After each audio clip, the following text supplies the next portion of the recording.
राज्य कोई ऑर्डिनेंस निकालना चाहता है, अध्यादेश जारी करना चाहता है, तो वो राष्ट्रपति कर सकते हैं, क्योंकि वो अब राष्ट्रपति की शक्ति के अधीन चला जाता है। जो रेवेन्यू है, जो रेवेन्यू का जो पैसों का बंटवारा है, वो जो केंद्र और राज्यों के बीच में होता है, वो भी राष्ट्रपति के अधीन चला जाता है। वो राष्ट्रपति उसमें चेंजेस करते हैं, और ये चेंजेस तब तक रहती हैं जब तक कि अगला वित्तीय वर्ष ना आ जाए। इसलिए ये वाले जो पॉइंट्स हैं, इतने विशेष एग्जाम पॉइंट ऑफ व्यू से आपके लिए नहीं है, बट आप अपनी चेकलिस्ट को पढ़ सकते हैं। जैसे मैंने आपको बताया कि जो हमारी संसद है और जो विधानसभा है, इनका जो नॉर्मल कार्यकाल है 5 वर्ष का, वो भी बढ़ जाता है, तो 1 साल के लिए टर्म बढ़ जाता है। ठीक है, बस आपको इतना ध्यान में रखना है। और राज्य विधानसभा के अंदर के लिए भी ये चीज सेम रहती है। अब ये आया एग्जाम पॉइंट से इंपॉर्टेंट कि मौलिक अधिकारों पर क्या प्रभाव पड़ता है। देखिए, जब कभी भी राष्ट्रीय आपातकाल लगता है, तो सबसे पहले, अच्छा, राष्ट्रीय आपातकाल 3 बेसिस पे लगता है: युद्ध, युद्ध के लिए उकसावा, या सशस्त्र विद्रोह अंदर से। लेकिन जब भी राष्ट्रीय आपातकाल लगता है, तो अनुच्छेद 19 जो है, वो अपने आप निरस्त हो जाता है। अनुच्छेद 19 मौलिक अधिकारों के अंदर स्वतंत्रता, 6 प्रकार की स्वतंत्रता की बात करता है। तो वो अपने आप सस्पेंड हो जाता है, वो निरस्त हो जाता है। लेकिन वो कब होगा? जब आपातकाल युद्ध की स्थिति के समय लगाया गया हो, युद्ध वाला आपातकाल हो, या फिर बाहरी उकसावे वाला राष्ट्रीय आपातकाल हो, तब होगा। और अनुच्छेद 19 का सस्पेंड होना, निरस्त होना, अनुच्छेद 358 में इसकी चर्चा की गई है, ध्यान रखिएगा। ठीक है जी। अब अनुच्छेद 19 सस्पेंड हो गया, कि कोई ऑर्डर नहीं निकालना पड़ता, ऑटोमेटिकली ये सस्पेंड हो जाता है। अब मान लीजिए स्थितियां नॉर्मल हो गई, सब ठीक हो गया, अब ये ऑटोमेटिकली लागू हो जाता है। ठीक है, कोई अलग से ऑर्डर नहीं निकलता इसके लिए। उसी तरह से अनुच्छेद 359 के अंदर क्या बोला गया है? जब कभी भी राष्ट्रीय आपातकाल लगता है, तो मौलिक अधिकार जो सस्पेंड होते हैं, वो तो होंगे ही होंगे। देखो, यहां थोड़ा ध्यान देना। अनुच्छेद 358, 358 के अंदर सिर्फ और सिर्फ अनुच्छेद 19 की बात की गई है कि ये सस्पेंड हो जाता है जी नेशनल इमरजेंसी में। इसके बाद 359 आ गया, ये बोला जी बाकी जितने भी अब मौलिक अधिकार बचे वो सस्पेंड होंगे। लेकिन अनुच्छेद 20 और 21 से सस्पेंड नहीं होता। अब आपका काम ये है, जाके पीछे मौलिक अधिकारों में 20 और 21 पढ़ेंगे, ये है क्या। ये आपको काम दे दिया मैंने। ठीक है जी। आर्टिकल यानी कि अनुच्छेद 359 आंतरिक, बाहरी और आंतरिक आपातकाल दोनों के समय लागू होता है। ध्यान रहे इस बात का। ठीक है जी। इसको आप बहुत ही सिंपल टॉपिक आप रिवाइज करेंगे, आपको वैसे क्लियर हो जाएगा सारा। अभी तक भारत में कब कब राष्ट्रीय आपातकाल लग चुका है? अगर इसमें मेरे को आपको कोई लगती है, कोई त्रुटि है, तो मेरे को बताना। 1962 के अंदर भारत चीन युद्ध हुआ था, उस समय राष्ट्रपति थे सर्वपल्ली राधाकृष्णन। 1971 के अंदर भारत पाकिस्तान युद्ध हुआ, तो वराहगिरी वेंकटागिरी राष्ट्रपति थे। 1975 के अंदर जब इंदिरा गांधी ने आपातकाल लगाया था, तब उस समय राष्ट्रपति थे फखरुद्दीन अली अहमद। तो 1971 का जो राष्ट्रीय आपातकाल था ना जी, भारत पाकिस्तान वाला, ये अभी लगा ही हुआ था कि ये भी लगा दिया गया। अब आप पूछ सकते हैं, या आपके मन में सवाल आएगा कि जब एक लगा हुआ था तो दोबारा कैसे लग गया? लग सकता है, सिचुएशन के ऊपर लगता है ये। ठीक है, क्योंकि उसका पर्पस 71 में कुछ और था, 75 में कुछ और था, 75 में पॉलिटिकली मोटिवेटेड था। ठीक है जी। अब हम बात करते हैं राष्ट्रपति शासन की। अनुच्छेद 356 बहुत ही सिंपल है, सिंपल भाषा में आप समझें। राष्ट्रपति शासन उस राज्य में लगता है, अंत में उस राज्य में लगता है जिस राज्य की सरकार संवैधानिक तौर तरीकों से, यानी संवैधानिक प्रणाली से, कानूनों से अपने राज्य की सरकार नहीं चला रही। ऐसी स्थिति में गवर्नर साहब, उस राज्य के गवर्नर साहब राष्ट्रपति को रिकमेंडेशन भेजते हैं कि भाई, मुझे ऐसा लगता है कि अब राष्ट्रपति आपातकाल लगाने की जो है वो स्थिति आ गई है, क्योंकि जो राज्य का तंत्र है, मशीनरी है, वो ठीक से संवैधानिक तरीकों से काम नहीं कर रही। उस समय फिर ये राष्ट्रीय आपातकाल लगता है। फिर राष्ट्रपति देखते हैं कि अच्छा, ये सिचुएशन है, पूरी समीक्षा होती है, फाइल आती है, रिपोर्ट आती है।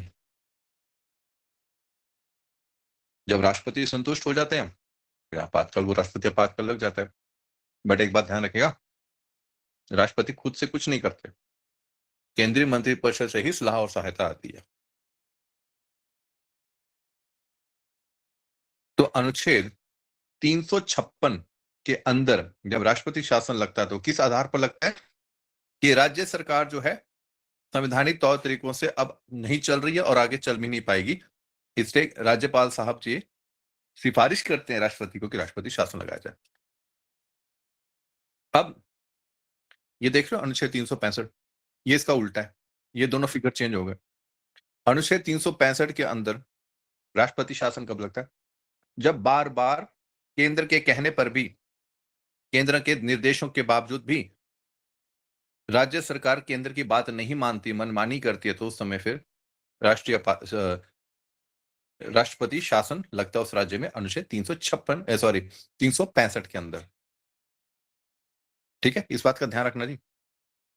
यहां पर है 356 जब राज्य सरकार संवैधानिक तौर तरीकों से राज्य को नहीं चला रही है, 365 जब राज्य सरकार बार बार केंद्र के निर्देशों के बावजूद भी केंद्र की बात नहीं मानती है, तब लगता है, तो उसको भी फेलियर ऑफ कॉन्स्टिट्यूशन ही बोलते हैं। पार्लियामेंट्री अप्रूवल की बात करें तो राष्ट्रपति शासन जो है लागू होने के बाद 2 महीने के अंदर अंदर संसद से पारित हो जाना चाहिए, और जब ये लगता है तो एक बार में ये 6 महीने के लिए लगता है, और हर 6 महीने के बाद फिर से इसको अप्रूवल की जरूरत होती है, और राष्ट्रपति शासन अधिकतम 3 वर्ष तक ही लग सकता है। ठीक है जी, ये बात इंपॉर्टेंट है। इसको B.R. अम्बेडकर ने मृत पत्र कहा था, डेड लेटर कहा था, ये आता है पेपर में। ठीक है, इसको पढ़ने की आवश्यकता नहीं है, पेपर में नहीं आता, अपना समय लगाए मत। हाँ, एक चीज और, राष्ट्रपति शासन भी उच्चतम न्यायालय की न्याय समीक्षा में आता है, मैं हिंदी में लिख दूंगा, न्याय समीक्षा में आता है, ऐसा 44 में संविधान संशोधन 1978 द्वारा किया गया। ये चीज इंपॉर्टेंट है। वित्तीय आपातकाल की मैं बात करते हैं हम, लास्ट हमारा आज की क्लास का 360 अनुच्छेद। मैंने आपको पहले बताया भारत में आज तक कभी वित्तीय आपातकाल जैसी स्थिति आई नहीं है।